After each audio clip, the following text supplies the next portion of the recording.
Ever noticed some people just don't like you, even when you did nothing wrong? Hi, I'm Anna, and today I'm breaking down the psychological reasons people hate you for no reason. You scroll past faces, profiles, moments, thinking you know the game. But what if I told you that almost everyone who crosses your path has already made up their mind about you? That you are hated, dismissed, or feared for reasons you'll never hear out loud. And the worst part? Half the time, it's not even about you. It's about what they see in themselves. This isn't theory, this is reality. And if you don't face it, it will eat the confidence, the attraction, and the authority you didn't even know you were losing. Right now, somewhere, someone is looking at you and deciding you're a threat. Not because of what you did, but because of what you are.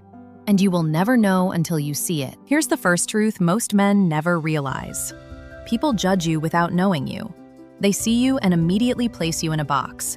Silent, invisible, unshakable. Your quiet confidence becomes suspicious. Your presence becomes a question they can't answer, so they fabricate stories. It's not about what you said, what you did, or even how you looked. It's about the shortcuts their mind takes to feel safe in a world they can't control. That casual glance you gave someone, it's now a threat in their narrative. That moment you were silent, they've already decided you're arrogant, cold, or untouchable. And here's the part nobody warns you about. They don't even know they're doing it. Their judgments feel like truth to them, but to you, it's a distortion, a shadow of their fear projected onto your life. And this is where most men get it wrong. They assume their value is seen. They believe if they act right, speak right, perform right, people will accept them. But human nature doesn't work that way. Envy hides behind their words. That advice she gave, that criticism from a friend, even that offhand comment from a coworker, they aren't random. They're whispers of desire turned bitter. Someone sees what you have, your freedom, your presence, your grounding, and it makes them sick. They can't admit it, so they attack it. They compare their worst to your best. The louder they speak, the deeper the envy runs. If you've experienced this, you already know the sting, the confusion, the frustration. You walk away thinking, why does she hate me? When in reality, she's wrestling with her own reflection in your life. Reason number 3 why people push back. Fear makes others push you away.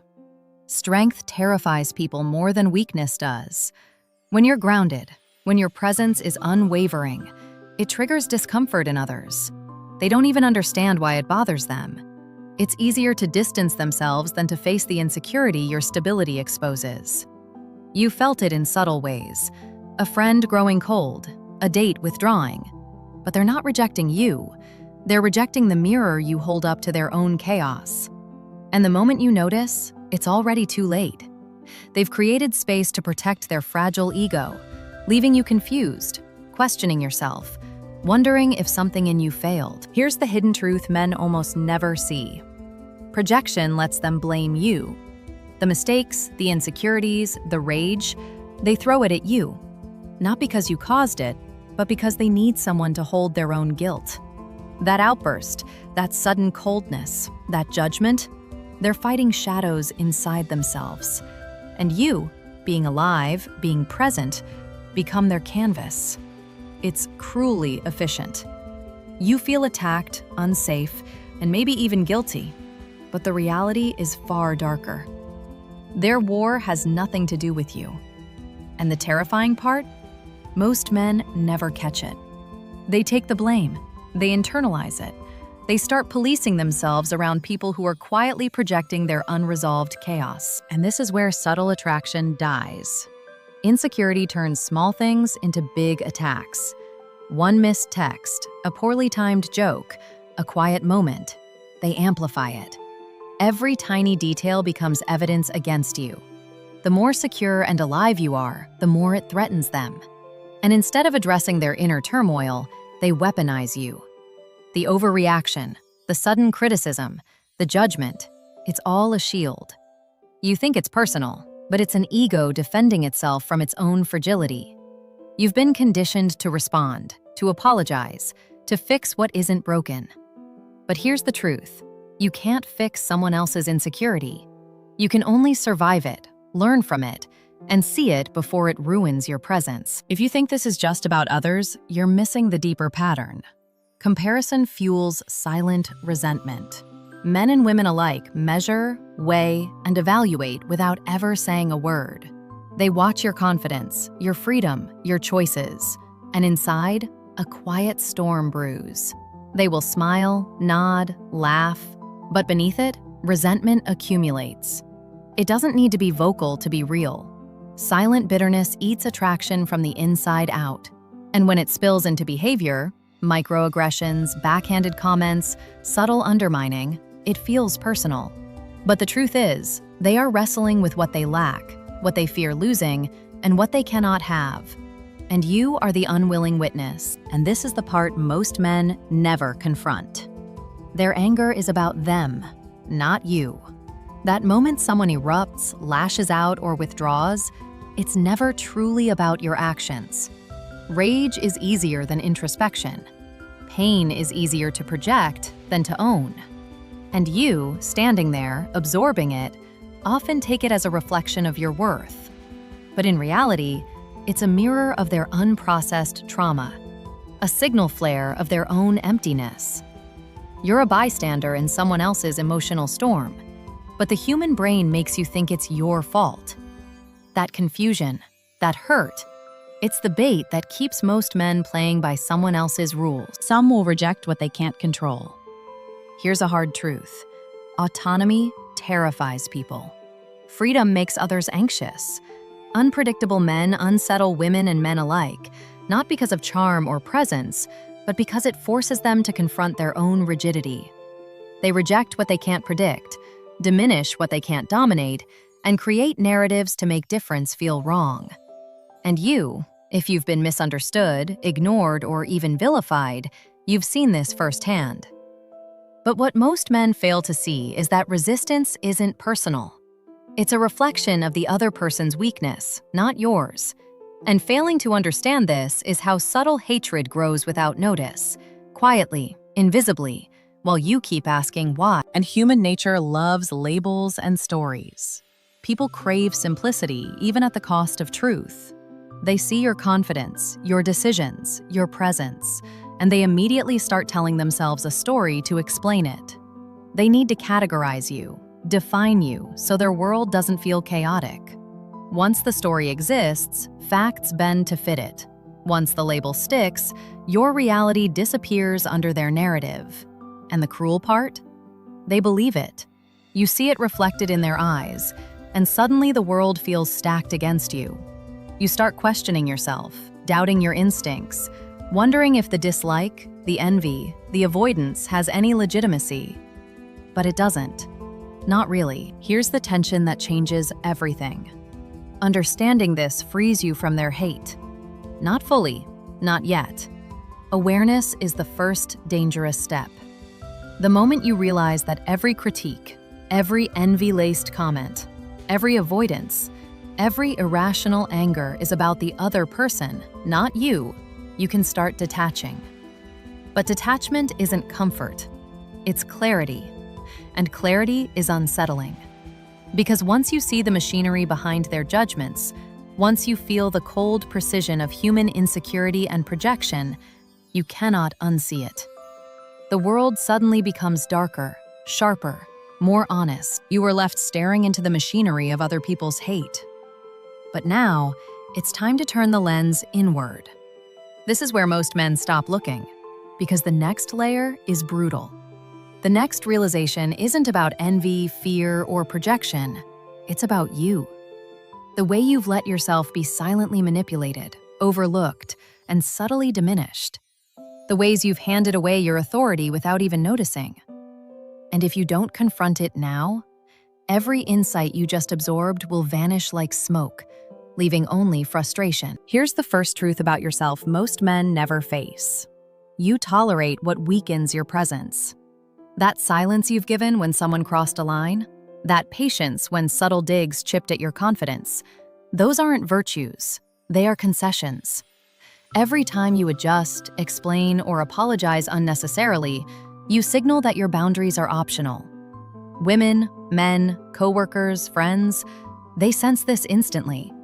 Subconsciously, they begin recalibrating their respect for you. You may think you're being reasonable, fair, or patient. The reality? You're quietly eroding the very authority you were born to own. And this is why attraction, respect, and influence often collapse without you realizing a single misstep. And here's the part nobody warns you about. You confuse friendliness with value. You give attention to those who provide none. You chase approval from people who judge without knowing, and you validate their emotions while ignoring your own. Every time you do this, you shift the emotional balance in their favor. Women don't notice the minute details. They feel the emotional pull. When your energy bends to satisfy theirs, their desire quietly diminishes. You'll never hear it directly. It's invisible, silent, like a dimming light in a room you thought you controlled. And when it finally extinguishes, you're left wondering why the connection disappeared while you kept doing everything right. Here's the next truth most men resist. Your emotional reaction is the leverage they measure. That moment someone criticizes, distances, or subtly undermines you, they are testing. Not your words, not your intentions. They are testing your equilibrium. And if you flinch, if your mind spirals, if your ego trembles, you've already lost. Attraction isn't about charm or looks. It's about presence. Quiet, unshakable, unbothered presence. And every time you let another person's envy, insecurity, or fear destabilize you, you trade desire for drama, authority for validation, and respect for attention that costs more than it's worth. Reason number 4 why most men lose without knowing it.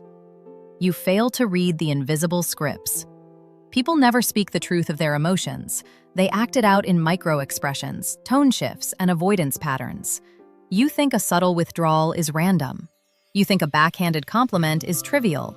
But the mind, the subconscious, the invisible emotional undercurrent, it never lies. And men who don't train themselves to see it, to sense it, to anticipate it, get swept away silently. Attraction dies quietly, while the man wonders what he did wrong. The world doesn't announce its recalibration, it whispers. And if you don't listen, the consequences are invisible but devastating. And this is the reality most men will never face. You have underestimated the power of subtle envy and projection. Every small attack, every hidden resentment, every irrational withdrawal. It's a reflection of the other person's insecurities. But because you internalize it, you think it's about you. You overanalyze, apologize, adjust, and chase. Every step you take to fix what isn't broken accelerates the imbalance. Women, men, everyone around you is watching, not for mistakes, but for how you handle presence. And every concession you make, every flinch, every attempt to control perception quietly destroys the myth. Here's the 5th truth, and it's harsher than you think. Your silence can kill attraction just as easily as your words. Standing still isn't always strength. Waiting too long to act, too long to set boundaries, too long to claim your presence, others interpret it as weakness. Humans crave signals. Women respond to energy, not logic.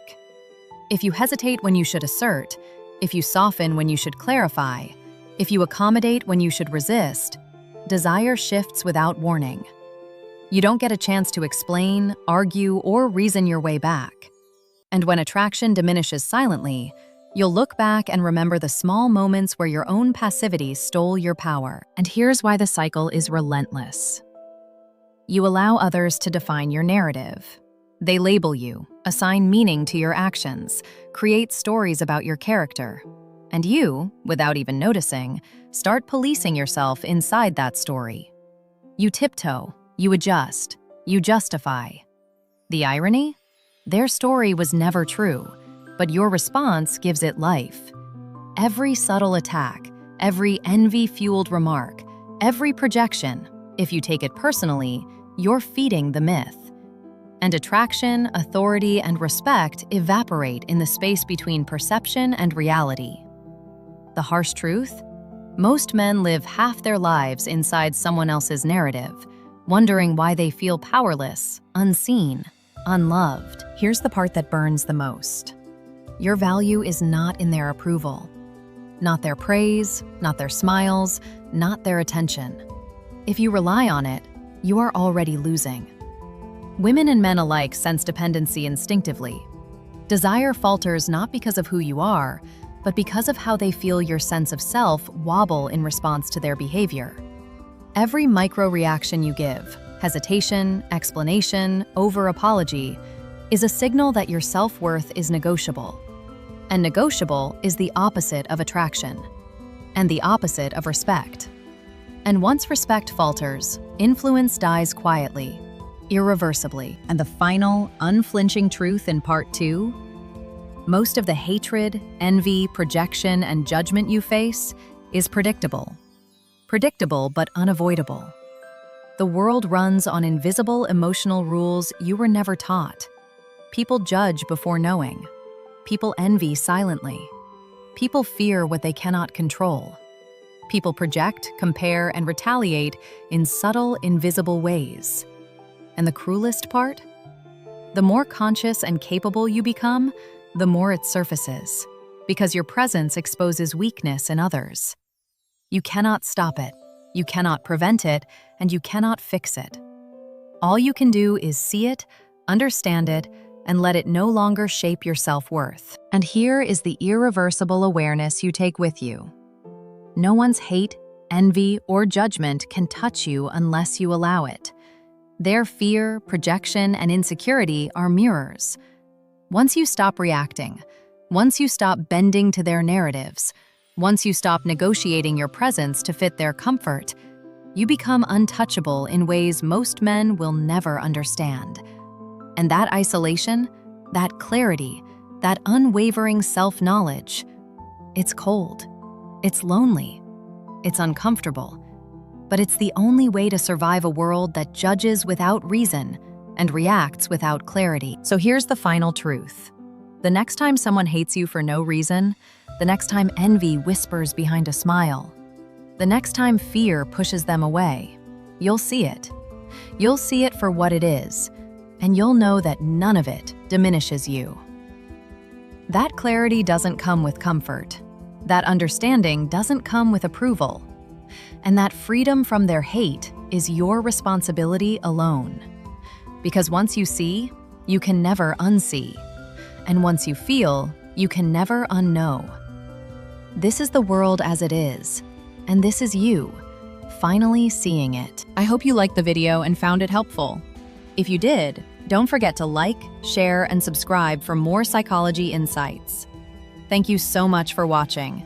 Till next video, take care and see you soon.